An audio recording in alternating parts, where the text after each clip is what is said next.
چند ماہ پہلے شاہ زیب جب پہلی بار قیوم صاحب سے ملنے گیا تو اس وقت وہ بھی اس کے منتظر تھے۔ ان کے سامنے بیٹھ کے وہ کچھ تذبذب کا شکار تھا۔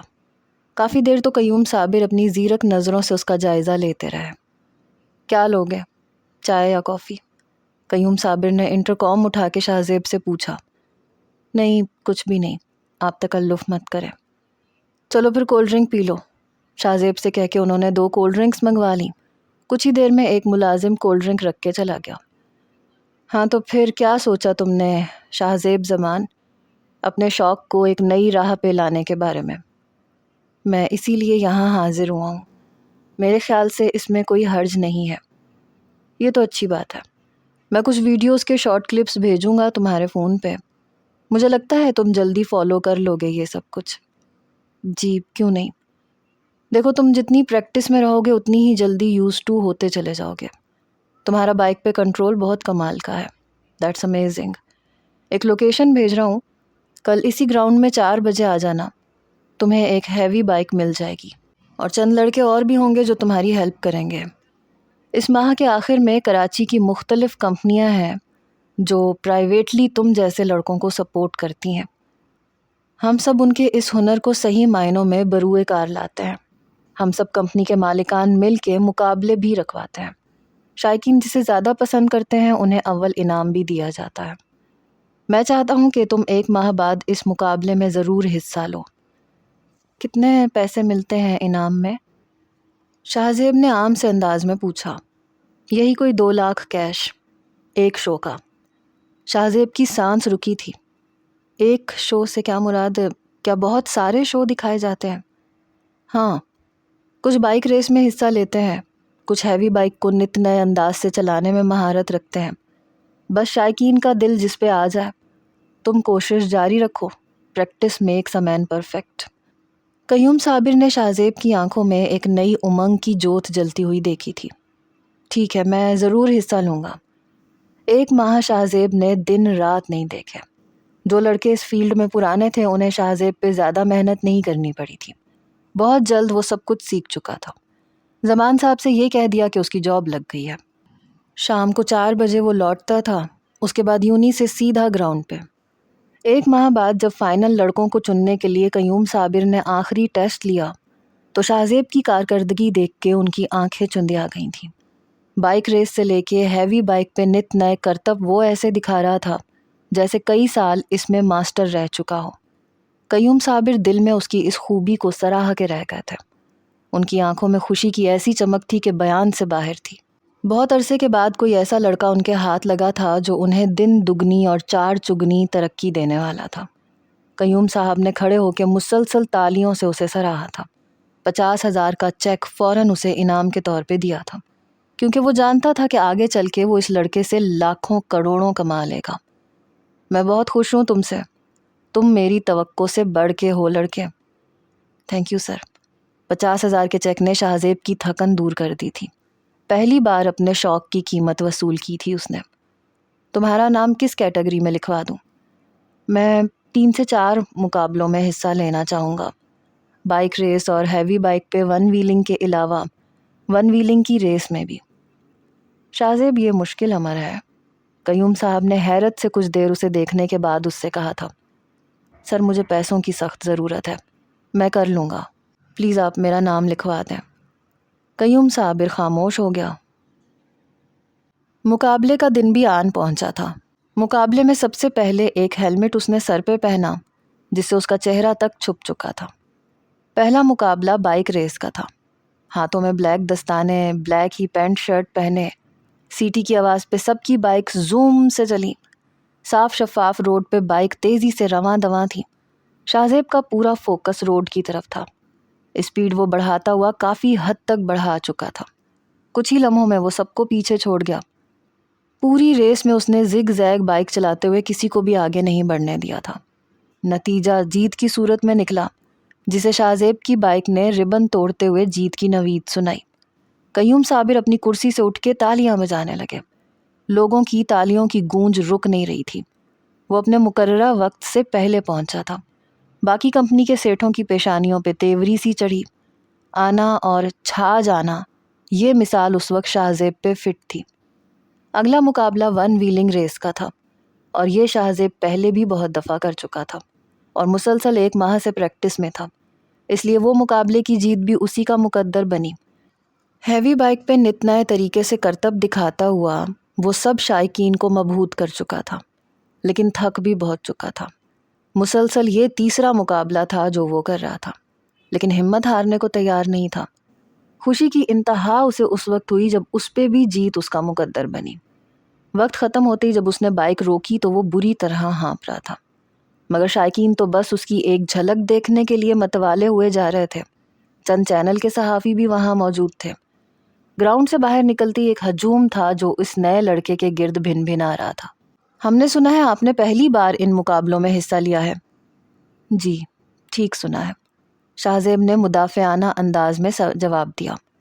اس وقت اس کی یہ حالت تھی کہ کسی سے بات کیے بنا ہی وہاں سے چلا جائے، مگر پوچھنے والے کے پاس سوالات کا انبار تھا۔ ایک ساتھ 3 مقابلے اور تینوں میں کامیابی۔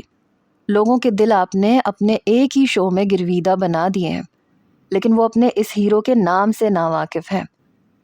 ہیلمٹ بوائے کا ٹائٹل لگا دیں، میں نام ابھی شو نہیں کرنا چاہتا، شاہ زیب نے برجستہ جواب دیا۔ آپ کے چاہنے والے آپ کو ایک نظر دیکھنا چاہتے ہیں۔ ابھی نہیں، میں فی الحال خود کو شو نہیں کرنا چاہتا، لیکن اپنے چاہنے والوں کو مایوس نہیں کروں گا۔ اپنا چہرہ میں اس وقت دکھاؤں گا جب ایک خاص مقام حاصل کر لوں گا، جو میرا اصل مقصد ہے۔ Please know more questions. شاہ زیب یہ کہہ کے لوگوں کو ہٹاتے ہوئے وہاں سے واک آؤٹ کر گیا تھا۔ پہلی بار شاہو کے بجائے ہیلمٹ بوائے کے نعرے لگے تھے۔ تالیوں کی گونج بہت دیر تک شاہ زیب نے سنی تھی۔ اندر ایک بہت بڑے ہال نما کمرے میں وہ داخل ہوا۔ اس نے رکھی کرسی پہ بیٹھ کے اپنے کندھے دبانے شروع کیے۔ سب لڑکے جمع ہونے شروع ہو گئے تھے جنہوں نے حصہ لیا تھا۔ باہر قیوم صابر بڑے فخر سے سب کو یہ بتا رہا تھا کہ ہیلمٹ بوائے اس کی کمپنی سے تعلق رکھتا ہے۔ سٹے میں لگے کروڑوں روپے قیوم صابر کے پاس آ چکے تھے۔ آج تو قیوم صابر کا دل شادمانی سے جھوم رہا تھا۔ اسے اب آگے کامیابیاں ہی دکھ رہی تھیں۔ ایک سونے کے انڈے دینے والی مرغی اس کے ہاتھ لگ گئی تھی، جس کی بھوک بس چند گندم کے دانے تھے۔ باقی سونے کے انڈے کا حقدار قیوم صابر تھا۔ تقریباً 1.5 گھنٹے کے بعد قیوم صابر ہال میں داخل ہوا۔ شاہ زیب ابھی بھی وہیں موجود تھا۔ قیوم صابر نے آتے ہی شاہ زیب کو سینے سے بھینچ کے گلے سے لگایا۔ مائی بوائے، یو آر بریلینٹ، سب کے دل ایک ہی بار میں جیت چکے ہو تم۔ تھینک یو سر، شاہ زیب نے مسکرا کے جواب دیا۔ شاہ زیب کے چہرے پہ ابھی بھی تھکن کے آثار تھے۔ ینگ مین، مجھے بس ایک بات سمجھ میں نہیں آئی، اپنا نام اور چہرہ کیوں دکھانے سے انکار کیا تم نے؟ یہ تو تمہاری اصل پہچان بن سکتا ہے۔ ابھی نہیں، بس ابھی میں خود کو میڈیا کے سامنے نہیں لانا چاہتا، کچھ ذاتی وجوہات ہیں، شاہ زیب نے جواب دیا۔ اچھا ٹھیک ہے، تم کافی تھک چکے ہو، 1 ویک کی لیو لے لو۔ جی وہ تو مجھے چاہیے ہی، آفٹر آل 1 ویک کے بعد میری انگیجمنٹ ہے، شاہ زیب نے مسکرا کے کہا۔ Oh what a surprise my child, Qayyum Sahab نے شفقت سے اس کے بال بکھیر کے کہا۔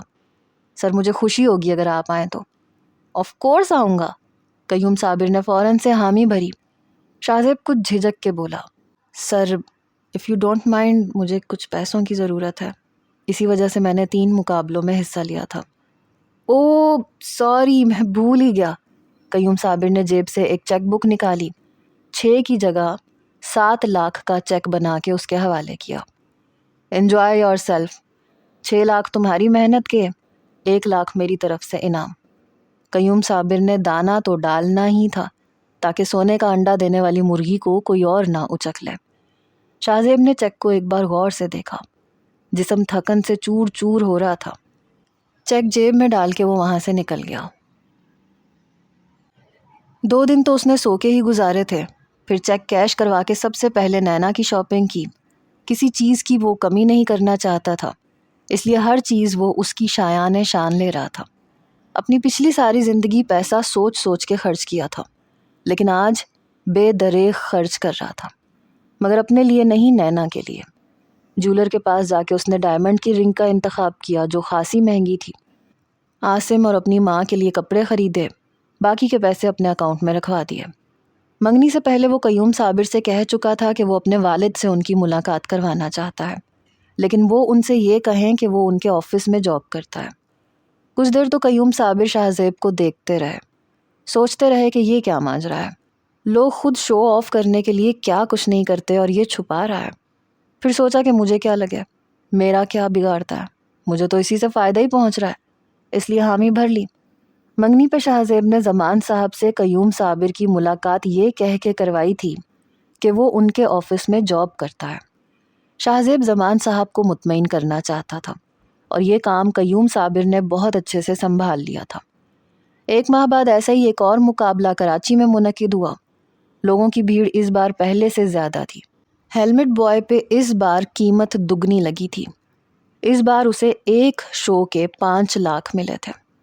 اگلے مقابلے کے لیے پاکستان کے بڑے بڑے شہروں کے سب لڑکے اکٹھے ہو رہے تھے۔ یہ سب ایک بڑے پیمانے پہ منعقد ہونے والا شو تھا۔ لاہور، کراچی، ملتان، فیصل آباد، پنڈی، اسلام آباد، سب جگہ سے لڑکے اکٹھے ہو رہے تھے، اور اس بار شو لائیو سپورٹس چینل پہ دکھایا جانا تھا۔ کراچی سے ہیلمٹ بوائے کے نام پہ شاہ زیب سر فہرست تھا۔ قیوم صابر کے تو پیر زمین پہ نہیں ٹک رہے تھے۔ کب سوچا تھا انہوں نے کہ یوں پذیرائی ملے گی؟ قیوم صابر خود شاہ زیب کے ساتھ اسلام آباد گئے تھے، اور اس بار بھی شاہ زیب کا ستارہ عروج پہ تھا۔ سب مقابلوں میں شاہ زیب جیت چکا تھا۔ سامنے اسٹیج پہ ٹرافی لیتے ہوئے شاہ زیب کی ہیلمٹ کے ساتھ تصاویر لی گئی تھیں۔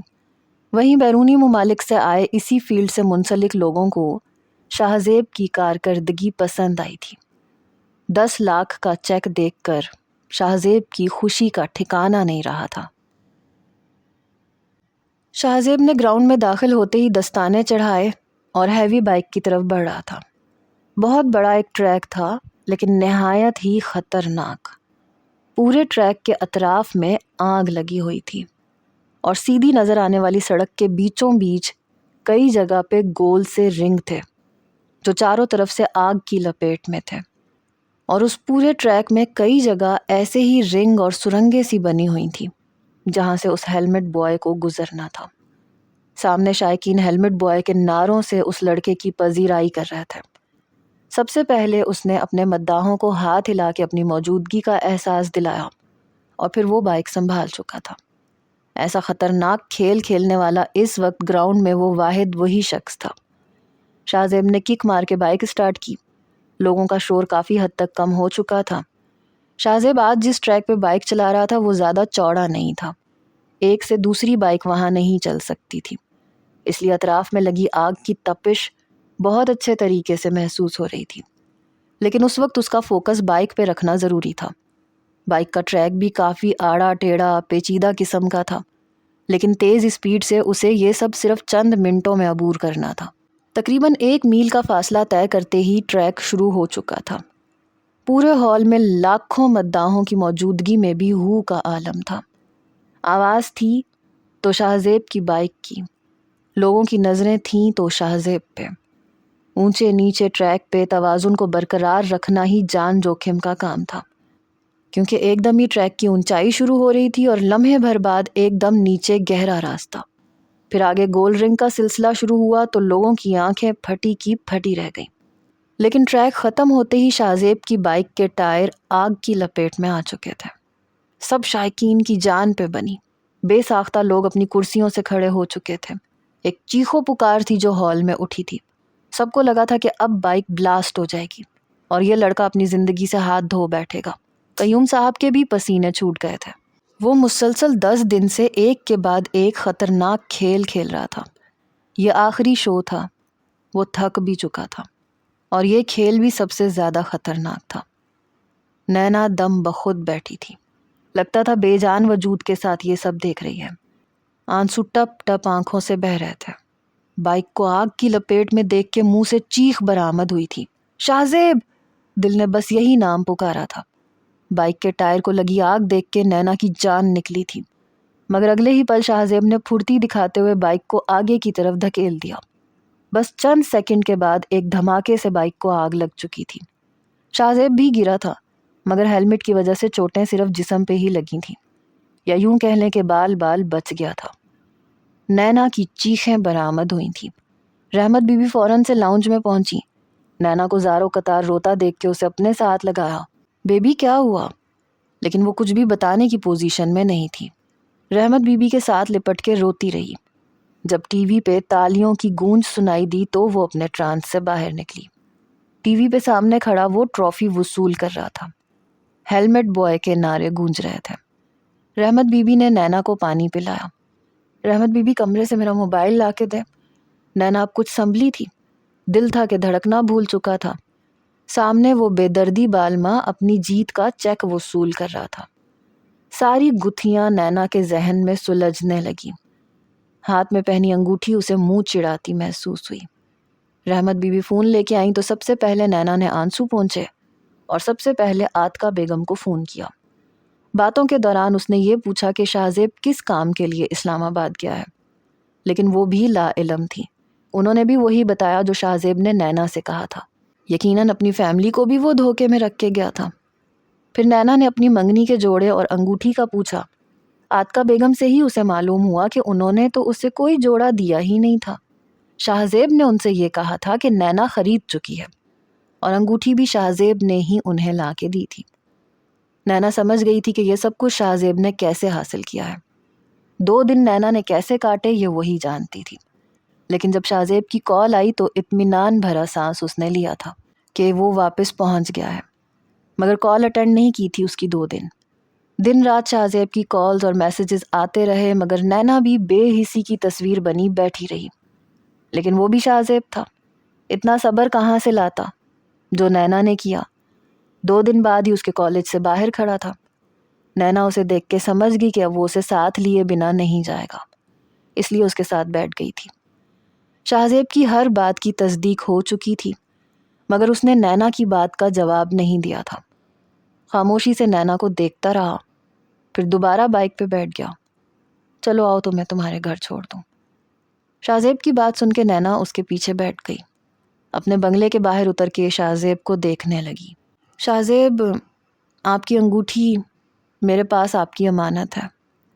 مجھے آپ کے فیصلے کا انتظار رہے گا. اگر آپ کا انتخاب 1 ویلنگ ہے تو میں یہ رنگ آپ کو واپس کر دوں گی. نینا کو لگا کہ وہ کہے گا کہ نینا تم نے یہ سوچ بھی کیسے لیا کہ میں تمہیں چھوڑ دوں گا، مگر وہ کچھ نہیں بولا، بس قہر بھری نظروں سے اسے دیکھ رہا تھا. نینا نے جب اسے خاموش دیکھا تو دل دھاڑے مار کے رونے کو چاہا. دل جل کے خاک ہوا. شاہزیب کی خاموشی پہ وہ سلگ کے رہ گئی. شاہزیب نے بائک اسٹارٹ کی. شاہزیب، مجھے اب کال مت کیجیے گا، میں فون نہیں اٹھاؤں گی. ایک موہوم سی امید تھی نینا کے دل میں کہ شاید شاہزیب اس سے کہے گا کہ کیوں فون نہیں کروں گا، میں تو ضرور کروں گا. مگر وہ آندھی کی طرح بائک سے خاک اڑاتا ہوا جا چکا تھا. نینا گھر میں داخل ہوتے ہی اپنے کمرے میں جا کے رونے لگی. کہاں کھڑی تھی وہ؟ کیا مقام تھا شاہزیب کی زندگی میں اس کا؟ پہلی بار نینا کو ویلنگ سے نفرت سی ہوئی تھی، یا شاید جیلسی. یہ جذبہ اس کی سمجھ سے باہر تھا. کیا تھا کہ ڈانٹ کے ہی کہہ دیتے کہ تمہیں نہیں چھوڑ سکتا، ہاں ویلنگ چھوڑ دوں گا، میرا مان رہ جاتا. لیکن نہیں، چپ چاپ چلے گئے. یہ بھی نہیں سوچا کہ مجھے کتنی تکلیف ہوگی. رات کو بختیار صاحب کے آنے سے پہلے وہ اچھی طرح ٹھنڈے پانی سے منہ دھو چکی تھی تاکہ انہیں یہ نہ لگے کہ وہ پورا دن روتی رہی ہے. شاہزیب اپنے اپارٹمنٹ کے نیچے پہنچا ہی تھا جب ایمبولینس کھڑی دیکھ کے گھبرا گیا. خرم اور اس کے والد اس کی والدہ کو سہارا دیتے ہوئے ایمبولینس میں بٹھا رہے تھے. شاہزیب فوراً سے بائک کھڑی کر کے خرم کے پاس آ گیا. خرم کی والدہ سینے پہ ہاتھ رکھے مچل رہی تھی. خرم، خالہ کو کیا ہوا؟ امی کے بہت درد ہے سینے میں، بس اس لیے ہاسپٹل لے جا رہے ہیں. خرم کچھ عجلت میں تھا. چلو میں بھی ساتھ چلتا ہوں. خرم کے ساتھ ہی شاہزیب بھی بیٹھ گیا. خرم کے والد آگے ڈرائیور کے ساتھ بیٹھ گئے. پورا راستہ اس کی والدہ ہائے ہائے کرتی رہیں. انہیں انجائنا کا ہلکا سا اٹیک ہوا تھا. وقت پہ ہاسپٹل پہنچ گئی تھیں اس لیے جلد ہی قابو پا لیا گیا تھا، مگر وہ وہم میں ضرور مبتلا ہو چکی تھیں. 2-4 دن میں جیسے ہی وہ گھر پہنچی وہ خرم کی شادی کی ضد کرنے لگی. عاتقہ بیگم اور زمان صاحب ان کی خیریت دریافت کرنے گئے تھے مگر ان کی فرمائش سن کے دنگ سے رہ گئے. 1 مہینے کے اندر وہ نکاح اور رخصتی مانگ رہی تھیں. جس حالت میں وہ تھیں زمان صاحب نے حامی بھر لی۔ عاتقہ بیگم بھی چپ ہی رہیں، مگر جب یہ خبر گھر پہ سب کو معلوم ہوئی تو سب سے زیادہ ہنگامہ نمیرہ نے کیا۔ امی اتنی کیا جلدی ہے انہیں؟ ایسے ہوتی ہے کسی کی شادی؟ مجھے نہیں کرنی۔ بری بات ہے نمی، ان کی طبیعت ایسی نہیں ہے کہ منع کر سکے۔ کمرے میں سبھی موجود تھے سوائے زمان صاحب کے۔ جانے دیں امی، سب بہانے ہوں گے، مجھے نہیں معلوم اتنی جلدی کیسے ہوگی تیاری۔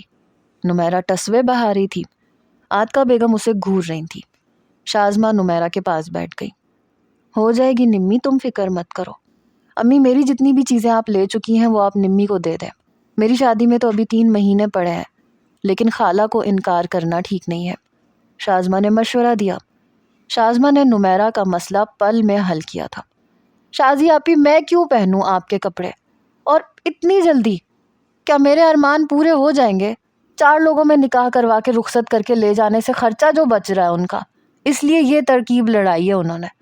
نمیرہ کو ساری بدگمانیاں خرم کے گھر والوں سے تھی۔ نمی بہت ہو چکا، ہاں وہ واقعی بیمار ہے۔ کتنا فضول بولتی ہو تم۔ تمہاری شادی بہت اچھی ہوگی، 4 لوگوں میں نہیں ہوگی۔ تمہارا شاہو کرے گا سارا خرچہ۔ بس اب خبردار جو خالہ کے بارے میں کچھ بھی کہا تو، ساس ہیں تمہاری، عزت سے بات کیا کرو۔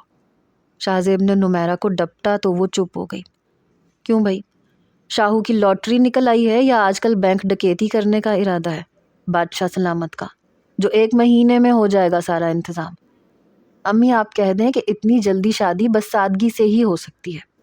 شازمہ نے منہ بنا کے اپنا بڑا پن جتایا، لیکن شاہزیب چپ نہیں رہا۔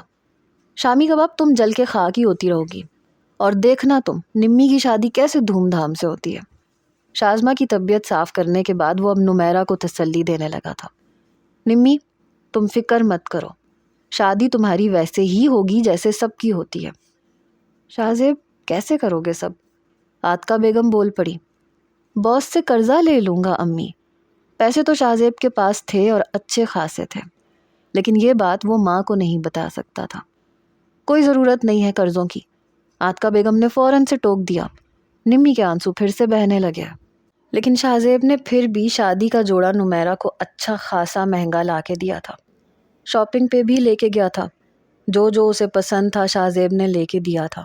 شادی کے لیے اتنی جلدی ہال تو پاسبل نہیں تھا، مگر اپارٹمنٹ کے نیچے وہ ٹینٹ کا انتظام کر رہا تھا۔ گھر میں پیسوں کا کوئی بھی سوال نہ اٹھائے، اس کے لیے ضروری تھا کہ وہ خرم کو اعتماد میں لیتا۔ بہن کی خواہش تھی، اور وہ بھی اس کی چہیتی بہن، کیسے ہو سکتا تھا کہ شاہزیب پیچھے ہٹتا؟ اس لیے رات کو ہی خرم کو لے کے چائے والے ہوٹل میں چلا گیا اور اپنی ساری بات اس کے گوش گزار کر دی۔ خرم گنگ سا اسے دیکھتا رہ گیا۔ سب کی ناک کے نیچے شاہزیب یہ سب کچھ کر چکا تھا، اور کسی کو کانوں کان خبر تک نہیں ہوئی تھی۔ شاہو کیوں کر رہے ہو یہ سب؟ جانتے ہو وہ شخص کتنا بڑا گیم کھیل رہا ہے تمہارے ساتھ؟ یہ پرائیویٹ کمپنی والے یہ جوا لگاتے ہیں، سٹے بازی لگتی ہے یہاں، سارا پیسہ ہی حرام کا ہوتا ہے، چھوڑ دو سب کچھ۔ خرم کو بھی یقین نہیں آ رہا تھا کہ کن چکروں میں پڑ چکا ہے شاہزیب۔ میں جانتا ہوں کہ وہ سیٹھ کروڑوں کما رہا ہے، لیکن مجھے بھی ایک معقول رقم دے رہا ہے، اور سٹا وہ لگا رہا ہے، میں نہیں۔ میں اپنی محنت کے پیسے لے رہا ہوں۔ شاہزیب کے پاس سارے تسلی بخش جواب موجود تھے۔ تم جو بھی سمجھ لو، لیکن یہ خطرناک ہے، جان لیوا ہے یہ۔ یوں سڑکوں پہ ہلکی پھلکی ویلنگ سمجھ میں آتی ہے، مگر جو تم شروع کر چکے ہو وہ غلط ہے شاہزیب۔ خرم نے متانت سے سمجھانا چاہا۔ بس ہے ایک مجبوری۔ کیا ہے وہ مجبوری؟ مجھے بھی تو پتہ چلے۔ خرم نے تیکھے انداز سے شاہزیب کو گھورا، جو نظریں چرا رہا تھا۔ بس ہے، ابھی نہیں بتا سکتا، وقت آنے پہ بتا دوں گا۔ شاہزیب نے پہلو بدلا۔ جانتا ہوں تمہاری اس مجبوری کو، اسی رئیس کی بیٹی کی بے جا فرمائشیں پوری کرنے کے لیے یہ راستہ اختیار کیا تم نے۔ خرم کو لگا کہ نینا کی وجہ سے وہ یہ سب کر رہا ہے۔ تمیز سے بات کرو، ہونے والی بھابھی ہے تمہاری، تم بھی اب دوست کے ساتھ بہنوئی بھی ہو، اس لیے مجھے بھی تمہاری عزت کرنی پڑے گی، لیکن تم نینا کو بیچ میں مت لاؤ۔ تم جانتے ہو اس کے خلاف کچھ نہیں سنوں گا میں۔ نہیں، میں صرف خرم ہوں، تمہارا جگری یار، مجھ سے تم یہی تعلق رکھو تو بہتر ہے۔ ہاں وہ بھابھی ہے، لیکن ہم جیسی نہیں ہے۔ مجھے پہلے ہی شک تھا کہ یہ نہیں رہ سکے گی اس گھٹے ماحول میں۔ نینا نے مجھ سے کبھی بھی کچھ نہیں کہا یہ سب کرنے کے لیے، یہ میرا اپنا فیصلہ ہے۔ وہ تو بلکہ ضد پہ اڑی ہوئی ہے کہ ون ویلنگ چھوڑ دوں۔ تو کیوں کر رہے ہو پھر؟ خرم کو تشویش سی ہوئی۔ کہا نا وقت آنے پہ بتا دوں گا، فی الحال تو میری بات سنو۔ شاہ زیب نے جیب میں سے ایک چیک نکال کے خرم کے ہاتھ پہ رکھا جو 10 لاکھ کا تھا۔ خرم یہ دیکھ کے حیرت سے شاہ زیب کو دیکھنے لگا۔ یہ میری امانت سمجھ کے رکھ لو، ابو کو ابھی کچھ بھی معلوم نہیں ہے، اس لیے شادی کا سارا خرچہ تم اپنا نام لے کے کرو گے۔ میں نہیں چاہتا کہ نمی کی کوئی بھی خواہش ادھوری رہ جائے۔ یہ تم رکھو، نمی کی خواہشیں پوری کرنا میری ذمہ داری ہے اب، اور وہ میں کر دوں گا۔ خرم نے تعصب سے شاہ زیب کی طرف دیکھ کے چیک اس کے ہاتھ میں پکڑا دیا تھا۔ خرم پلیز، میں بہت کچھ کرنا چاہتا ہوں اپنی فیملی کے لیے، اب جا کے تو موقع ملا ہے اپنا آپ منوانے کا، مجھے تمہارا ساتھ چاہیے خرم۔ شاہ زیب نے اپنائیت سے خرم کے ہاتھ پہ ہاتھ رکھ کے کہا، میرے اکاؤنٹ میں آلریڈی 15 لاکھ ہیں، اس سے زیادہ میں رکھنا نہیں چاہتا، یہ تم رکھو اپنے پاس، بس ایک بار باہر کا چانس لگ جائے تو ڈالرز ملیں گے روپوں کی جگہ، پھر دیکھو تمہارا شاہو کیسے دن بدل کے رکھ دے گا سب کے۔ شاہ زیب کے منہ سے اس طرح کی گفتگو سن کے خرم حیران پریشان تھا۔ شاہو یہ تم ہو؟ یہ تم کہہ رہے ہو؟ یہ کب ہوا؟ کب تمہیں پیسوں کی ہوس نے اندھا کرنا شروع کر دیا؟ تم نے خالی جیب بھی کبھی پیسوں کی پرواہ نہیں کی تھی۔ خرم کو یقین نہیں آ رہا تھا۔ ابھی بھی نہیں کرتا، بس کسی کو منہ توڑ جواب دینا ہے، ایک بار وہ دے دوں پھر چھوڑ دوں گا ویلنگ بھی۔ کون ہے وہ؟ وقت آنے پہ بتاؤں گا، لیکن اس سے پہلے کسی کی نہیں سنوں گا، نہ تمہاری نہ نینا کی، یہ عہد کیا ہے شاہو نے خود سے۔ خرم نے گہری سانس لی اور چیک جیب میں رکھ لیا۔ دوسری جانب رائمہ روز بازار کے چکر لگا لگا کے تھک چکی تھی۔ اب باسم بھی اس کے ساتھ چلا جاتا تھا۔ مہندی کا ایک ہی دن رکھا گیا تھا، البتہ شادی پہلے باسم کی ہونی تھی۔ باسم کے ولیمے پہ رائمہ کی بارات تھی۔ نیلوفر نے دونوں گھروں کی ذمہ داری سنبھال رکھی تھی۔ کھانا ایک ہی جگہ پک جاتا تھا کیونکہ رائمہ بازار سے تھکی ہاری آ کے کچھ بھی نہیں بنا پاتی تھی۔ نیلوفر بھی خوش تھی۔ رائمہ آ کے ایک ایک چیز اسے دکھاتی کہ باسم نے تمہارے لیے یہ لیا ہے، یہ رنگ باسم کو پسند ہے۔ مہندی کے لیے جوڑا نیلوفر کا یلو تھا مگر دوپٹہ پنک تھا۔ رائمہ کا جوڑا رامس کے گھر سے آنا تھا۔ وہاں رامس کے گھر پہ بھی ساری بہنیں ڈیرا جما کے بیٹھی تھیں۔ روز ہی ہلا گلا چل رہا تھا۔ اکلوتے بھائی کی شادی پہ بہنوں نے بھائی سے نیگ لینے کے لیے لمبی چوڑی لسٹ بنا رکھی تھی۔ دوسری طرف رباب بھی دودھ پلائی پہ اکلوتے بہنوئی کی جیب خالی کرنے کے مشورے سہیلیوں سے لے رہی تھی۔ عاصم روز ہی نینا سے بات کر رہا تھا۔ نمیرہ کی ایمرجنسی شادی کا اندیا بھی اسی نے سنایا تھا۔ شاہ زیب کے پل پل کی خبر نینا کو عاصم سے ہی مل رہی تھی۔ وہ بھی اپنی اکلوتی بھابھی سے پوری دوستی نبھا رہا تھا۔ ابھی بھی نینا کے پلان پہ عمل کرتے ہوئے رات کو سوتے وقت جان بوجھ کے نینا کا ذکر شاہ زیب سے کرنے لگتا۔ وجہ تو نہیں جانتا تھا مگر یہ پتا تھا کہ دونوں کے درمیان انبن چل رہی ہے، ورنہ شاہ زیب نینا سے بات ضرور کرتا تھا۔ شاہو بھائی، خیر ہے آج کل آپ نینا آپی سے بات نہیں کر رہے، ورنہ تو فون بھی پناہ مانگ رہا ہوتا ہے آپ سے۔ عاصم نے جان بوجھ کے ذکر چھیڑا۔ بکواس کم کیا کرو، فون پناہ مانگ رہا ہوتا ہے، ایک لگاؤں گا تمہیں۔ شاہ زیب نے تھپڑ کے لیے ہاتھ عاصم کی طرف بڑھایا تو وہ پیچھے ہٹ گیا۔ چل بھئی موٹے بلے، سائیڈ مار۔ عاصم کو پورے بیڈ پہ بچھے ہوئے دیکھ کے شاہ زیب نے اسے دھکیلتے ہوئے کہا۔ وہ پیچھے ہٹ گیا تو شاہ زیب نے تکیہ درست کیا اور لیٹ گیا، آنکھوں پہ بازو بھی رکھ لیا۔ شاہو بھائی، میری نینا آپی سے آج بات ہوئی تھی، آواز نہیں نکل رہی تھی ان کی، بہت بیمار لگ رہی تھی۔ شاہ زیب جو اپنی آنکھوں پہ بازو رکھے لیٹا تھا، عاصم کی بات پہ برجستہ بازو آنکھوں سے ہٹایا۔ نینا کا بتایا ہوا بہانہ کام کرنے لگا تھا۔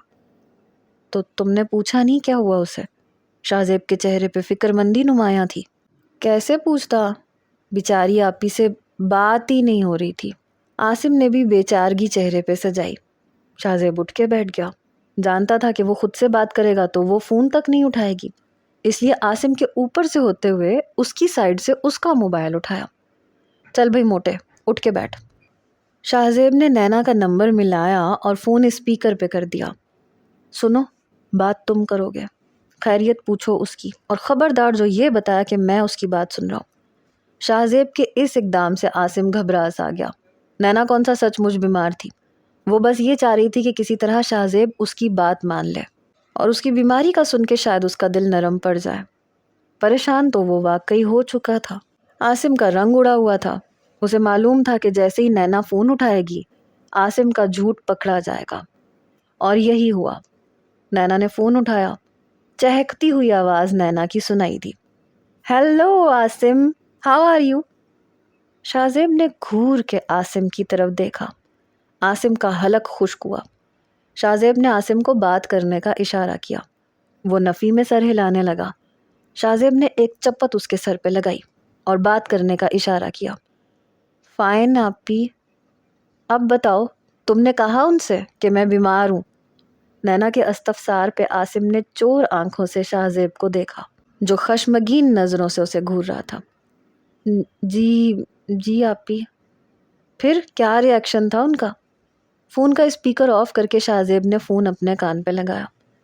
بہت کیئرنگ اور لونگ اینڈ مسنگ۔ شاہ زیب کی آواز سن کے نینا نے فوراً سے فون بند کر دیا۔ اپنے پکڑے جانے پہ دل زور زور سے دھڑکا تھا۔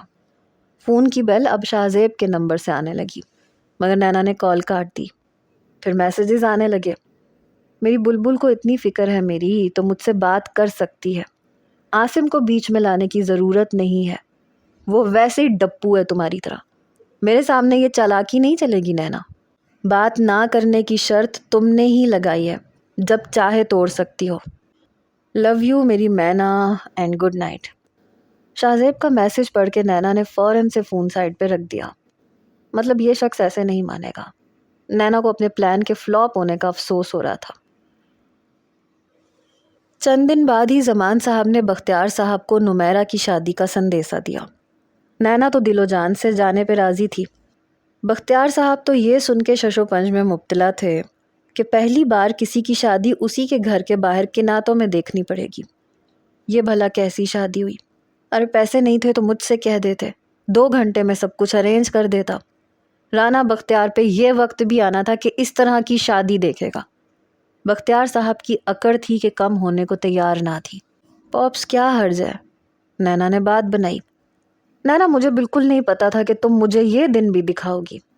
بختیار صاحب کا لیکچر پھر سے شروع ہونے کو تیار تھا، لیکن نینا نے مدافعانہ انداز اپنایا۔ ٹھیک ہے آپ مت جائیں، لیکن میرے تو سسرال کا معاملہ ہے، میں تو ضرور جاؤں گی۔ نینا کا سسرال پہ یوں فدا ہونا بختیار صاحب کو ایک آنکھ نہیں بھا رہا تھا۔ ہاں بڑا شوق ہے تمہیں سسرالی رشتے نبھانے کا، تمہیں اکیلے تو کبھی بھی نہیں بھیجوں گا۔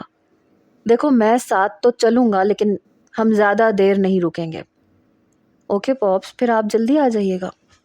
جس دن نمیرہ کی شادی تھی اس دن باسم کی مہندی بھی تھی، لیکن نمیرہ کی شادی شام 7 بجے تھی اور باسم کی مہندی رات 9 بجے شروع ہونی تھی۔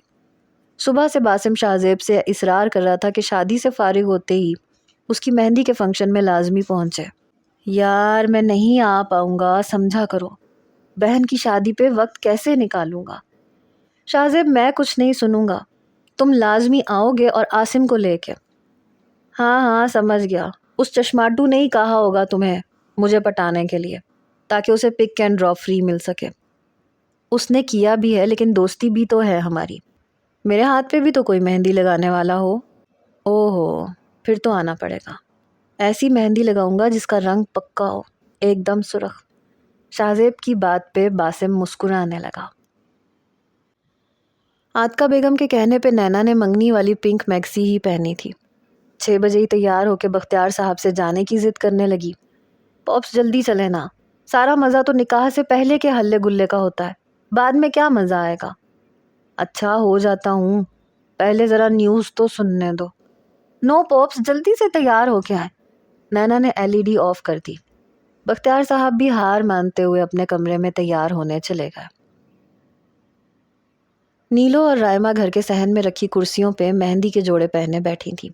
رامز بھی اپنے گھر والوں کے ساتھ پہنچ چکا تھا۔ باسم کے پاس تو 1 منٹ کی فرصت نہیں تھی۔ کھانا پہلے کھلانا تھا اور مہندی کی رسم بعد میں ہونی تھی۔ دوسری طرف نمیرہ دلہن بنی بے حد حسین لگ رہی تھی۔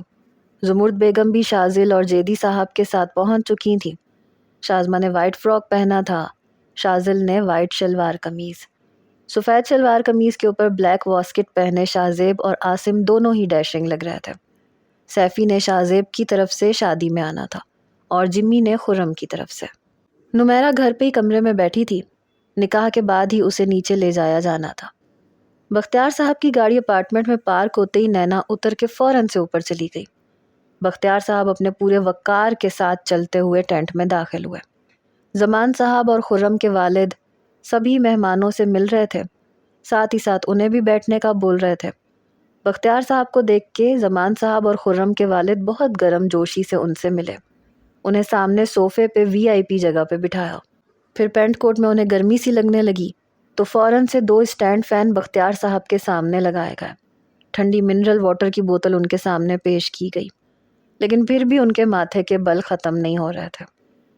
نینا جیسے ہی اپنی لمبی میکسی سائڈ سے اٹھاتی ہوئی سیڑھیاں چڑھتے ہوئے اوپر شازیب کے دروازے پہ پہنچی تو دل کی دھڑکنوں نے بے اختیار محبوب کو دیکھنے کی ضد میں دھڑکنا شروع کیا۔ اس سے پہلے کہ وہ دروازہ کھٹکھٹاتی، دروازہ بڑی عجلت سے کھلا۔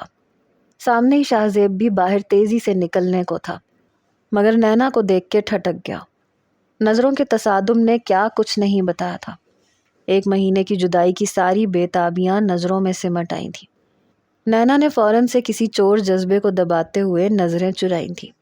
شازیب سے ناراضگی یاد آنے پہ چہرے پہ خفگی سجائے بولی، ہٹے آگے سے شازیب۔ نہ ہٹوں تو؟ وہ مسکرا رہا تھا جیسے اس کی چوری پکڑ چکا ہو۔ مجھے اندر جانا ہے نمی کے پاس۔ کیوں؟ نمی سے کیا رشتہ ہے تمہارا؟ شازیب دروازے کے سامنے ایستادہ کھڑا تھا۔ وہ میری نند۔ نینا خاموش ہو گئی، سمجھ نہیں پا رہی تھی جواب کیا دے۔ بولو بولو، کیا لگتی ہے نمی؟ کیونکہ مجھ سے تو سارے رشتے تم توڑنا چاہتی ہو، پھر یہاں کس ناطے سے نمی سے نبھانے آئی ہو؟ شازیب کی بات پہ نینا نے برجستہ اس کی طرف دیکھا۔ واپس چلی جاتی ہوں پھر۔ نینا نے موٹے موٹے آنسو آنکھوں کی باڑ سے پیچھے دھکیلنے کی کوشش کی۔ اس سے پہلے کہ وہ پلٹ کے واپس جاتی، شازیب نے اس کا ہاتھ پکڑ لیا۔ واپسی کا کوئی راستہ نہیں ہے تمہارے پاس، سمجھی؟ شاہو کے دل سے نہ اس کے گھر سے۔ وہ نینا کی آنکھیں دیکھتے ہوئے بولا۔ اس بات کا کیا مطلب سمجھوں شازیب؟ مجھے چنا ہے آپ نے؟ بڑی آس بھری نظروں سے سوال پوچھا گیا۔ ہاں، لیکن ویلنگ کے ساتھ۔ اس جواب پہ نینا بجھ سی گئی، اپنا ہاتھ جھٹکے سے شازیب کے ہاتھ سے جدا کیا۔ آنسو اب رخسار بھگونے لگے تھے۔ شازیب کو نینا کا یوں ہاتھ جھٹکنا بہت برا لگا۔ اگلے ہی لمحے وہ انگوٹھی اتار چکی تھی۔ شازیب کو لگا کہ کسی نے دل ہی سینے سے کھینچ لیا ہو۔ Congratulations on your wedding mister Shahzeb, یہ کہہ کے نینا نے انگوٹھی شازیب کی طرف بڑھا دی۔ شازیب کا یہ حال تھا جیسے کسی نے آگ کی بھٹی میں اسے پھینک دیا ہو، سلگ کے رہ گیا تھا۔ جس ہاتھ سے اتاری ہے اسی ہاتھ سے پہنو نینا، ابھی اور اسی وقت۔ تمہیں میرا فیصلہ سننا ہے؟ سناتا ہوں میں تمہیں ابھی اپنا فیصلہ۔